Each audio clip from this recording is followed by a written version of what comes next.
De 15h au sommaire de l'actualité. Arrivée de 60 médecins spécialistes suite à la mission officielle du ministre de la Santé à Cuba qui a signé un protocole de l'Aïd al-Adha, la fête du sacrifice. Le ministre de l'Intérieur par intérim et ministre de la Défense, Ali Hassan Bahdon, a annoncé officiellement ce matin que les journées dimanche, lundi et mardi, soit les 11, 12 et 13 septembre 2016, correspondent à la célébration de Yom al-Arafat et la Eid al-Adha et sont donc déclarées journées fériées, chômées et payées. Profitant de l'occasion, le ministre de l'Intérieur par intérim adresse ses meilleurs vœux de bonheur, de prospérité et de paix à la population ainsi qu'à la communauté étrangère vivante parmi nous. Arrivée de 60 médecins spécialistes cubains à Djibouti suite à la mission officielle du ministre de la Santé, le Dr Jamal Mouakié, à Cuba, qui a signé un protocole d'accord entre les deux pays pour l'envoi des médecins spécialistes cubains à Djibouti. Le département de la santé s'est mobilisé aujourd'hui pour accueillir 60 médecins spécialistes cubains sur le vol Air France qui a atterri aux alentours de 7 heures du matin. Une forte délégation du ministère de la Santé a accueilli ces médecins avec à sa tête le secrétaire général du ministère de la Santé, l'inspecteur général des services de santé ainsi que l'ambassadeur de Cuba à Djibouti. Ces médecins vont travailler en étroite collaboration avec les médecins nationaux dans les hôpitaux de référence du pays. Ces médecins sont des neurologues, des cardiologues, des chirurgiens, des spécialistes des problèmes du diabète ou des maladies concernant la néonatalité. La priorité du ministère de la Santé est d'améliorer la qualité des services offerts à la population en permettant à la population des soins rapides et immédiats sur place. L'arrivée de ces médecins cubains va augmenter les ressources humaines et permettre à la population d'avoir accès rapidement aux médecins spécialistes et surtout pour les pathologies lourdes qui nécessitaient jusque-là des évacuations sanitaires à l'étranger. Ces médecins spécialistes cubains vont être logés dans des appartements préparés pour eux et ils travailleront dans les grands hôpitaux du pays côte à côte avec nos médecins.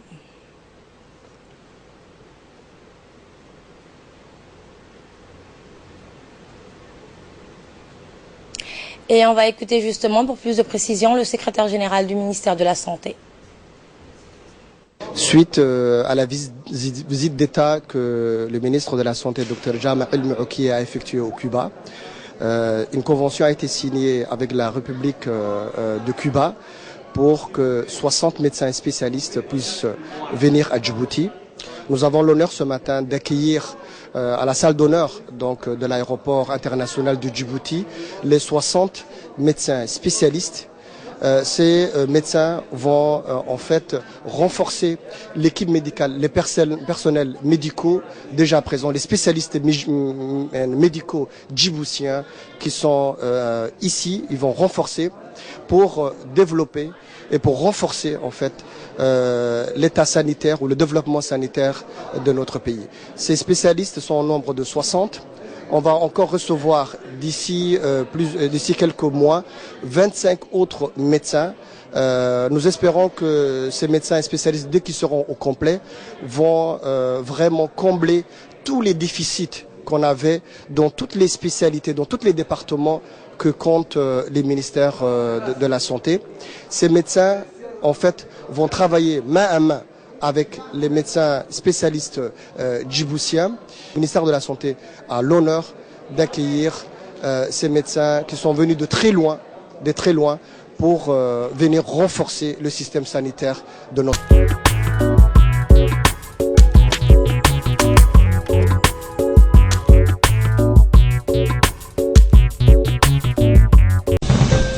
lixdan dhakhaatiir ah oo ka socda dalka Cuba ayaa maanta soo gaaray dalka. نعاوة للسعود وناكسن بسم الله الرحمن الرحيم يدو أن نقصوا فضل هذه مناسبة عيد الأضحى كسمها وزيرك ريمها جودها أهنا وزيرك قاشان لقى علي حسن بهدون أي شيء إن مالموين كلا أحد إسلينتا يو سلاسة أيهن مالموين عيد الله غفر يشقوينك يسوق كف أيدي سنة فرصة داسي وحى والشعب كجمهورية جيبوتي ورجي عيد وناكسن يعافي ما تقب السوداء الأجانب كسوغن الدلكنا kadib kulankii wasiirka caafimaadka Dr. Jaamac Cilmi Cookiye oo la qaatay mas'uuliyiinta dalka Kuuba oo la galay heshiisyo ku saabsan takhaatiir takhasus ah wasaaradda caafimaadka ayaa waxaa maanta soo gaaray 60 takhaatiir takhasus ah oo soo gaaray Jamhuuriyadda Djibouti waxaana uu si diiran u soo dhaweeyay xogayaha guud ee wasaaradda caafimaadka kormeeraha guud ee caafimaadka iyo danjiraha Kuuba u fadhiya Jamhuuriyadda Djibouti takhaatiirtaasi ayaa waxay iskaashi wada shaqayn ah la yeelin doonaan dhammaan takhaatiirta dalka kuwaas oo ka howlgali doona takhtarada kuna takhasus ah qaybaha kala ah sida kaliyaha macaanka neurologiga iyo qalliinka wadnaha iyo daweynta dhallaanka wasaaradda caafimaadka ayaa mudnaanta koobaad siisaa tayada iyo adeega caafimaadka ee bulshada oo daweyn oo kuwaas oo si degdeg ah loo daweynayo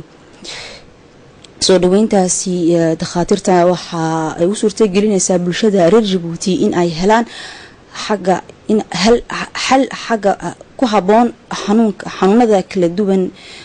kana gudbi karayaan dhakhtarada dibadda intaasi kadibna waxaanu wareysi la yeelanay xogayaha guud ee wasaaradda caafimaadka Dr. Axmed Rable waxa uu ka waramay ahamiyadda dhakhaatiirta ay xambaarsan yihiin iyo faa'iidooyinka ay u yimaadeen dalkeena waxaana yidhi socdaalkii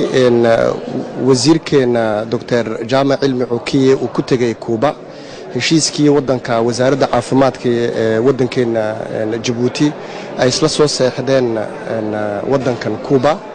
waxa maanta aan qaabilnay wasaaradda caafimaadku waxay maanta qaabishay 60kii doctor ee takhasuska ahaa ee wadankeena saaka noo yimiday takhasuskaasi waxa weeyaan rag xirfado aad u roon leh experience aad u badan leh waa dad aad u waaweyn in badan dhakhtarada ma garanaysa universiteerka ee tacliinta ka soo shaqeeyay qaar badan researchga ay ku jiraan daraasaadka ay ku jiraan marka dhakhtaradaasi oo ka kooban 60 specialist oo wax kastaba leh wixii wadankeena ka maqnaa oo dhan baahida daboolaya 25 kalena hadduu Ilaahay yiraahdo mar dambe ay noo soo socdaan takhasuskaas ragga takhasuska ee wadankeena maanta yimiday waxay la shaqeyn doonaan takhasuskeena wadankeena jooga iyagoo gacmaha is haysta ayay ka shaqeyn doonaan dhakhtarada oo dhan baa lagu baahiyay dhakhtarada magaalada madaxa ha noqoto kuwa dibadda ha noqoto siday baahida wadankeena ee saxada ay u dabooli lahaayeen dadkeenana ay ugu dadaali lahaayeen sax fiican si dadkeenu u helaan dadkaas hadaba dhakhtaradaas specialiska ee sanadkan noo yimiday waxa weeyaan waa rag xirfado gooniya leh waa rag takhasus aad u sareysa leh dadkeena ma badilayaan laakiin dadkeena ayay la shaqeynayaan doctoradeena ayay la shaqeynayaan ilaahayna waxaan ka baryaynaa inuu arintaas noo sahlo horumar caafimaad iyo horumarka inuu gaarsiiyo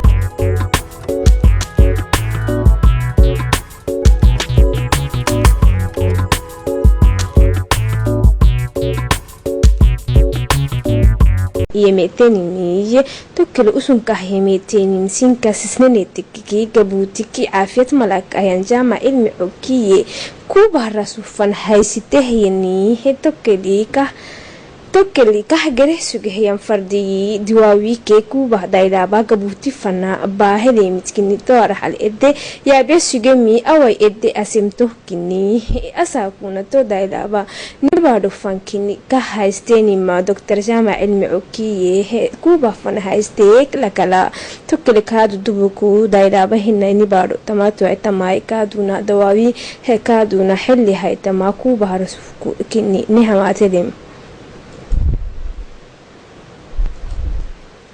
توكل كهتبلين عافية وزارة مسؤولين كني كان هي قرايتيني توكل كان أرحب السم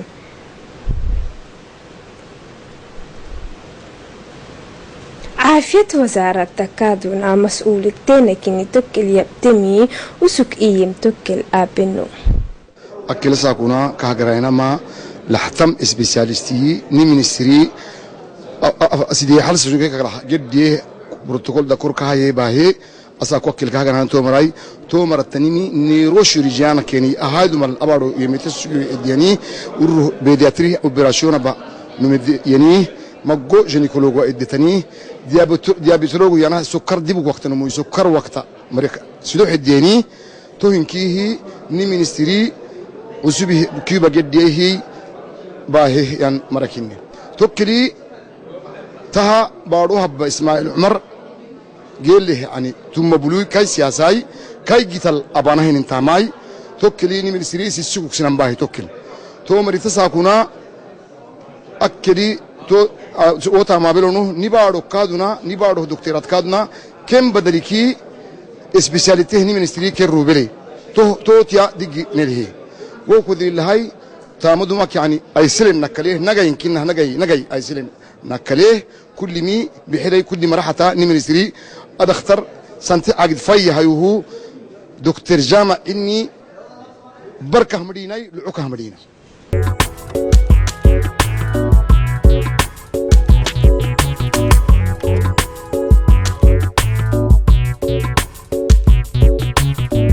إقصائيا في جيبوتي من كوبا، وتأتي هذه الخطوة في إطار بروتوكول اتفاق أبرمت بين البلدين حول إرسال أطباء متخصصين. واستقبل الأطباء القادمين على متن الخطوط الجوية الفرنسية بحفاوة بالغة من قبل موظفي ومسؤولي الوزارة، على رأسهم الأمين العام للوزارة ومفتش العام